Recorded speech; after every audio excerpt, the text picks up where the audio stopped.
Muchas gracias, señor presidente. En primer lugar, sobre los impedimentos, en repetidas ocasiones, cuando se aprobó esta ley hace ya 10 años, y en los debates que antecedieron este último debate, ha quedado claro que siendo esta una ley general para el universo de las víctimas colombianas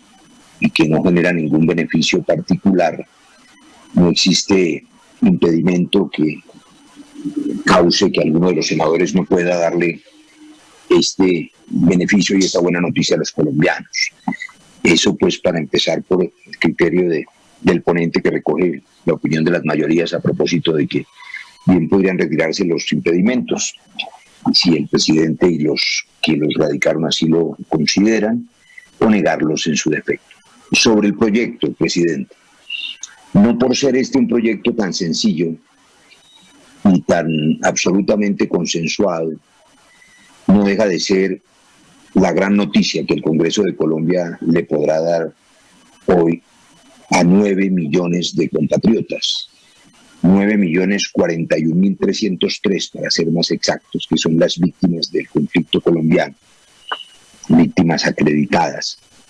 porque la ley celebrada por todos los partidos hace 10 años, defendida por todos,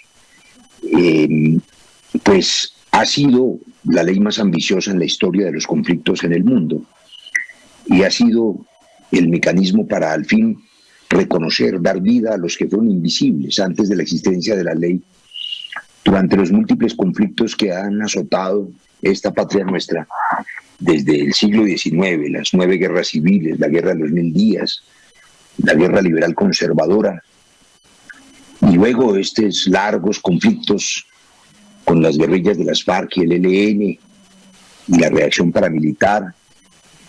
y el compromiso de agentes del Estado con crímenes derivados de la guerra, pues nunca se reconoció a las víctimas. Las víctimas de la violencia liberal conservadora simplemente sobrevivieron como pudieron. Nadie nunca les preguntó cómo iban a sobrevivir y mucho menos nunca nadie se las reparó. Gracias al apoyo de todos los partidos y a la iniciativa que reconozco y que está en los anales de la historia del Partido Liberal, que fue el impulsor de esta ley en el año 2010, en la que yo tuve el honor de hacer ponencia, entonces liderada esa norma por el ex senador Juan Fernando Cristo y el representante Guillermo Rivera, pero apoyada por todos. Las víctimas existieron y empezaron a ser reparadas. Y a lo largo de 10 años, por supuesto, tanto las víctimas directas como los sujetos de reparación colectiva han encontrado en esta ley una esperanza para esa reparación. Los partidos políticos todos han expresado su deseo de prorrogar la ley que se vence, porque se necesitan 10 años más, ojalá 15. Ahora voy a hacer el comentario sobre la diferencia de la prórroga, pero además porque a duras penas hemos logrado, con la precariedad de los recursos fiscales colombianos, reparar menos de 1 millón de víctimas. Nos hace falta mucha tarea, pero no solo por el consenso de los partidos, sino porque en este caso, una de las fortunosas coincidencias que ojalá se repitieran en otros casos, el gobierno del presidente Iván Duque ha impulsado esta norma. El pasado 16 de septiembre, el propio presidente Iván Duque, en el escenario internacional, en Naciones Unidas, luego aquí en Colombia, reiteró su apoyo a esta norma y anunció su prórroga, lo que significa que en la prórroga estamos todos de acuerdo. ¿En qué no estábamos de acuerdo en el debate de la Comisión Primera? Para este ponente era necesario adecuar el término de la prórroga a la duración de lo previsto en el acuerdo de paz y ofrecerle a las víctimas un periodo más largo de 15 años. Sin embargo, entre la aprobación del primer debate de Senado y este debate, que será el último, con lo que ustedes podrán ofrecerle la buena noticia a las víctimas, reitero, mañana, de que la ley ha sido prorrogada, hemos venido consultando con distintos ponentes, con distintos senadores, con distintos dirigentes, y el consenso está alrededor de los 10 años. El consenso está alrededor de acatar el exhorto de la Corte Constitucional que en la sentencia 588 del 5 de diciembre del 2019 determinó la inexigibilidad de la vigencia de la ley, con lo cual ella quedó vigente en el tiempo, dependiendo sin duda de la decisión de este Congreso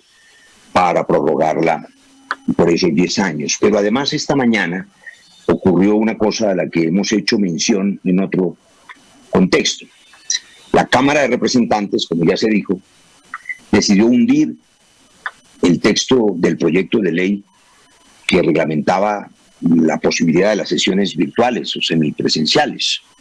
Y con ello hundió un arduo trabajo del Senado de la República. Y por supuesto, esa conciliación determinó la muerte de ese proyecto. Notificados nosotros de ese riesgo enorme,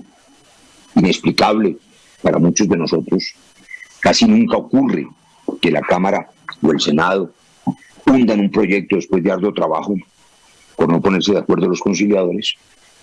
pues entonces, por supuesto, no tiene sentido que sometamos a ese riesgo a 9 millones de víctimas que están esperanzadas en la prórroga de la ley para que en una conciliación por una diferencia menor terminara el proyecto con ese riesgo. Por esa razón yo mismo he radicado las proposiciones necesarias, señor presidente, para que la prórroga sea, como además el gobierno lo ha manifestado y el propio director de la unidad de víctimas,